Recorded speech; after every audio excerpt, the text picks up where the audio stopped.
Good afternoon. This is a little bit tight here.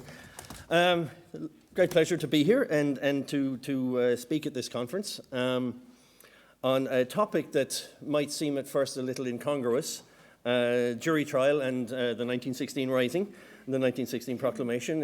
They're not two issues that one would normally put together, I suspect. I'd like to start with maybe a small confession. I am most at home in terms of legal history with 19th century England. So moving into the early 20th century Ireland is moving me well and truly outside of my comfort zone. So be gentle with me. There's a certain amount of trepidation given the level of expertise in the history of the foundation of the state.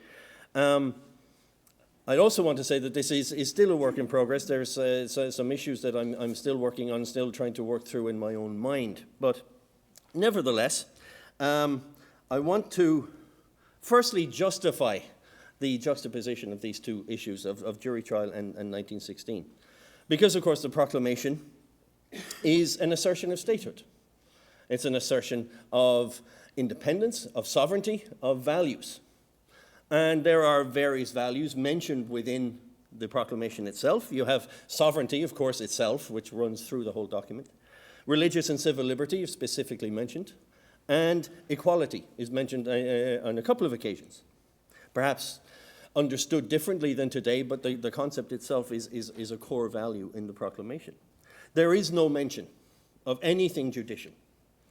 No mention of courts, of trials, offences, juries, adjudications of any description, and why would there be? The proclamation is not a constitution. It wasn't intended that way. However, I think I am justified in linking these two issues because while the proclamation itself doesn't deal with civil governments, governance institutions, those matters were very prominent in the minds of the people who were attempting to establish a new state. They were well aware that simply asserting a state is not the same as creating a state. Asserting independence is not creating independence. And they knew that first things first. We have to establish the state first before we can start thinking about institutions.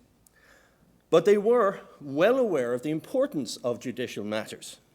And I have up there a short quotation from MacNeill in a speech he gave in the Mansion House in May 1919, in which he spoke about the usurpation of Ireland by the British authorities.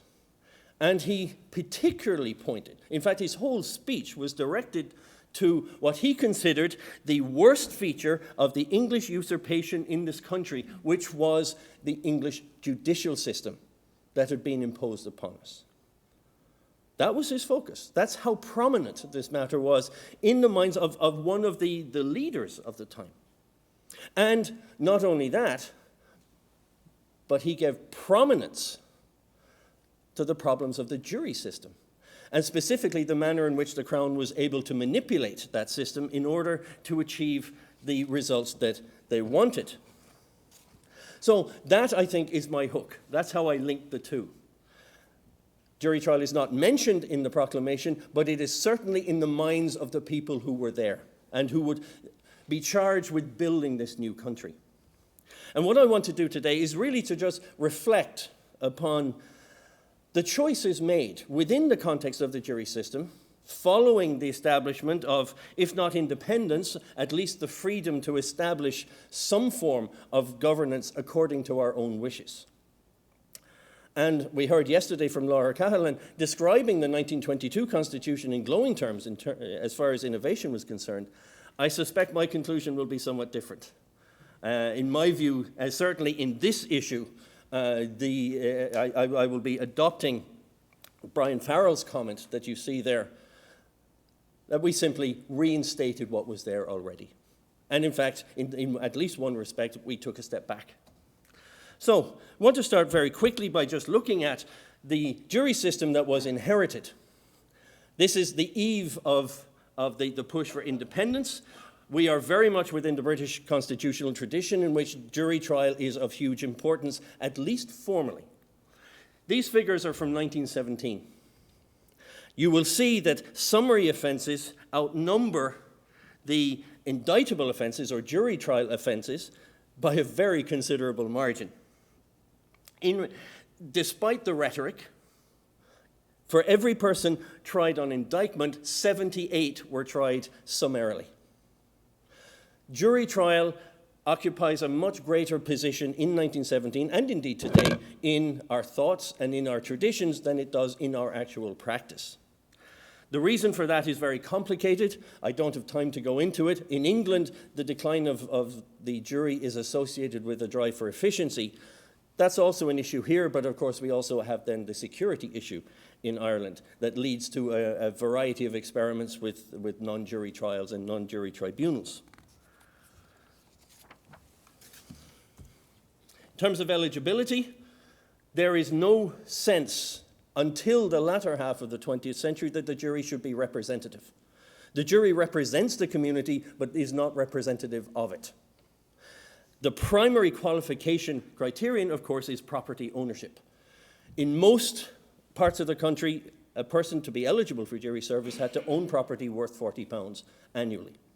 They had to also be aged between 21 and 65, and after 1919, men and women, at least formally, had an equal obligation to serve on juries. That was the first time. Until then, juries had been exclusively male, except in one instance, known as juries of matrons. And in terms of selection, the key point is to note that the defendant had powers of peremptory challenge. You see there up to 20 in a criminal case, 6 in a civil case. The Crown had the power to order jurors to stand by. That's a very significant power, and I'll come back to that later, I hope, assuming I have time. That's the eve of independence. Now independence has been achieved. Obviously, there is a disagreement as to how much independence we have, but we certainly had the freedom, as I said, to start creating our own institutions. We had a blank canvas. What a wonderful opportunity this was. As W.T. Cosgrave said here, that there is nothing more prized among our newly won liberties than the liberty to construct a system of judiciary and administration of law and justice according to the dictates of our needs and after a pattern of our design, for the first time in a very long time. Now, of course, it's very easy to say that in 1922 and 1923. There's a civil war going on. There's confusion all over the countryside. There are two systems of justice in the aftermath of the War of Independence. There's the Crown system, and there's the system of Dáil courts. A lot of confusion, a lot of poaching on either side. The two systems, while nominally independent of each other, while nominally not actually recognizing the other, they actually dipped in and out. There's a reference in the Dáil debates in 1922 to a case in which a Dáil court ordered a jury, despite there not being any machinery for a jury. How did they do it? They went to the local sheriff. And the sheriff then utilized the machinery established under the Crown system to call a jury and send them down to the Dáil courts. So there's all this kind of confusion going on, and that's fine. It's pragmatic. It's in the short term. The Judiciary Committee and the Constitution Committee are there to regularize the situation. And as is very well known, the committee drafting the Constitution draw up 3 drafts.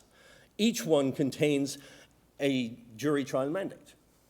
In almost identical terms, functionally they're identical, and that is what makes its way eventually into Article 72 with very little discussion as far as I can see. And it's worth making 3 very quick points. Firstly, this provision reflects entirely the pre-independence situation. Exactly the same. Remember the figures from 1917. We have nominally a statement that we will use juries in every case, except in these exceptions, but actually the exceptions are more important, at least numerically. Secondly, while we look at this as a mandate for jury trial, it's also at least a recognition, if not a mandate, for summary jurisdiction and military jurisdiction as well. That creates a loophole through which you can drive a bus if you want, and indeed the Free State authorities did, just as the Crown did before them, and just as we have done since. it is quite possible to destroy jury trial without actually abolishing it. Now, moving on.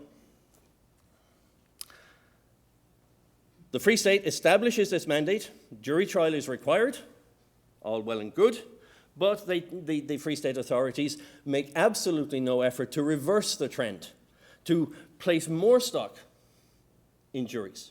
You'll see there, just as in 1917, the use of non-indictable mechanisms vastly outnumbers the number of indictable offences by a very considerable margin. Now, I'm not incidentally suggesting that there were 4,902 jury trials in 1927. These are indictable offences, but they were not necessarily tried officially. Because of the security situation in the 1920s, there were a variety of other options available. But what these figures do indicate is, again, this trend away from the traditional standard cornerstone judicial process. So these figures are indicative of that trend rather than an absolute measurement of it. So far, things are looking exactly as they were in 1917. In terms of equality of jury service, and remember, equality is a core value of the 1916 proclamation. If we are serious about this, we make nice-sounding comments about cherishing all the children equally and things like that. If we're serious about this, then we must try to implement equality before the law, equality of opportunity, and equality of burden. Very clearly, the Free State authorities did not do that with jury service here. They maintained the property requirement. They altered how the property requirement was measured, but the actual requirement was maintained. And the effect of that is, of course, to exclude a huge proportion of the population. And these are some figures that I dug up for Dublin City. 5,440 male jurors out of 151,762. That's 3.6% were eligible. If we limit the number of males in total to just those who were within the proper age category, it goes up to the grand total of 5.3%. 5.3% of the population could serve on juries. So much for equality. And it gets worse. Because one of the very first things we do is to step back from the 1919 Act. The 1919 Act put men and women on a par in terms of their obligation to serve on juries. That was implemented in these 1920 rules that required the jury panels be composed more or less equally between men and women. In 1924, Minister Kevin O'Higgins introduces this legislation that allows women to seek an exemption for no reason other than the fact that they're women. And there's a stampede. 90% of eligible women go charging down to their local court saying, "Remove me," much to the chagrin of most of the women's groups. But the fact is, this was a very popular piece of legislation. Very popular. And it also underpinned what came up in 1927 when Kevin O'Higgins came back and said, "Look, guys, none of these women want to serve. Why don't we just exclude them altogether?" Or, as he put it, exempt them. Of course, not exclude them, exempt them.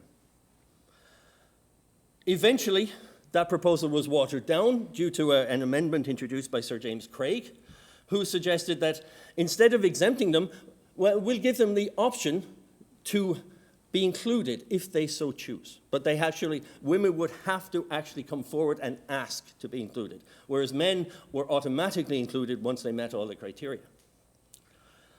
The effect of that was to remove women completely. Figures given in the De Burke case in 1976, the 10 years before that case, out of 700,000 eligible women, 9 had signed up. Out of 700,000. Of them, 5 had been selected for jury service and 2 had actually got onto jury panels, to juries. 2 out of 700,000 in 10 years. In effect, women have been removed from juries. Kevin O'Higgins' rationale is firstly that the 1919 Act is sort of semi-invalid because it was passed by Westminster. There were, in 1919, of course, after the 1918 election, the Irish nationalist representatives refused to take their seats, so they're not represented there.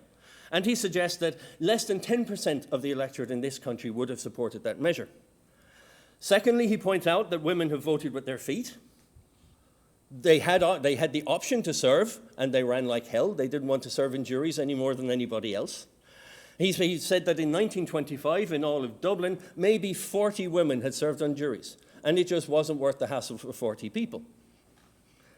But most importantly, I think his primary rationale was his view of women's delicacy. It's a very Victorian view. And he refers to extremely unpleasant cases coming before the courts of indecent assault, rape, sodomy, and so on. The kind of cases that we would not like to discuss with feminine members of our own family. And when challenged on the constitutional equality grounds, look at what he says. A few words in a constitution do not wipe out the difference between the sexes. A few words in a constitution. How's that for dismissal of a constitutional provision? As for Sir James Craig, his rationale for his amendment was that, well, women have better things to be doing, especially if they're between the ages of 20 and 40. They should be mothers, raising children. It's a provision that anybody who's familiar with the De Burca case will recognize because it founded the Chief Justice's dissent on this point. It also had the support, incidentally, of Mr. Justice John Kenny as well, as was made clear in I think it's the second interim report of the Committee on Court Practice and Procedure. So, no equality. That value is gone. The last point I want to make, I hope I still have time, I want to come back to this notion of jury packing. It's the single biggest complaint about the jury process throughout the 19th century into the 20th century. Complaints even made in relation to the 1916 trials. That late, they're still talking about jury packing. How does the Crown pack a jury? Well, it has this power to order juries to stand by. Not to challenge them, because if you challenge them, there's a limit. The Crown has no peremptory challenge, so it only has the power to challenge for cause shown, but it doesn't want to show cause. So all it does is to use this power to stand by, which basically says, you, step aside. Go to the next person. You, step aside. You, step aside. Doesn't have to show any cause because the Crown isn't actually challenging them. Can actually just push them aside. The only time the Crown might run into difficulty is if they've gone through the entire list and they don't have a jury. Then they have to go back and go to each of these stood-by jurors one at a time. And the Crown will either then have to show cause or accept them. That almost never happened. I came across one instance in the whole 19th century where that happened. So in effect, the Crown has an unlimited power of peremptory challenge, which allows it to just construct the perfect jury. And in the Mamtrasna case, it's a local case, 1882, terrible case of multiple murder. The Crown, in the trial, challenged or stood by 132 jurors out of 249. That's over 50%. Not surprisingly, all of the media coverage was jury packing, jury packing, jury packing, which undermined the legitimacy of the verdicts, many of which, incidentally, were entirely warranted. There was one guy who was probably unjustly convicted, but the others weren't. Now, with all of that background, you would think, well, hang on a second.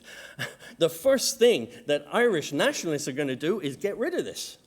They're going to perfect the system. Section 59 adopts the standby power in its entirety. It's a perfect replica of the pre-existing common law. Why? Presumably because of the security situation. It's a very useful provision. As Dicey points out, jury trial works really well if the interests of the authorities and those of the potential jurors are more or less aligned. If they're not, then jury trial tends not to work because the people who go onto the juries will vote according to their conscience rather than according to evidence. And that's the situation that the Free State faced. Just as the British faced a hostile population, so did the Free State. A very large proportion of the population in Ireland were not only not sympathetic to the Free State, but were actively hostile to it. So, irony of irony, Irish nationalists copied and borrowed from the very same legislative and common law provisions that they themselves were railing against not 5 years earlier.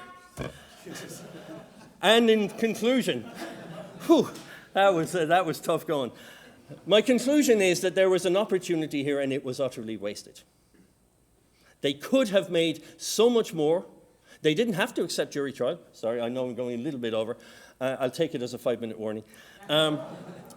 They didn't have to go with jury trial. The Dáil courts didn't have juries. The Sinn Féin courts didn't have juries, so there were other options. And let's face it, notwithstanding the Blackstonian view and the British tradition of the jury being the palladium of liberty, to Irish nationalists it was anything but. It was a tarnished institution. And yet they adopted everything, except the gender balance part. That they discarded. And it took us until 1976 to repair that problem. It took us until 1976 to get back to where we were in 1919. As I say, in my view, jury trial in the immediate aftermath of the institution of independence and freedom in this country is a wasted opportunity. Thank you very much.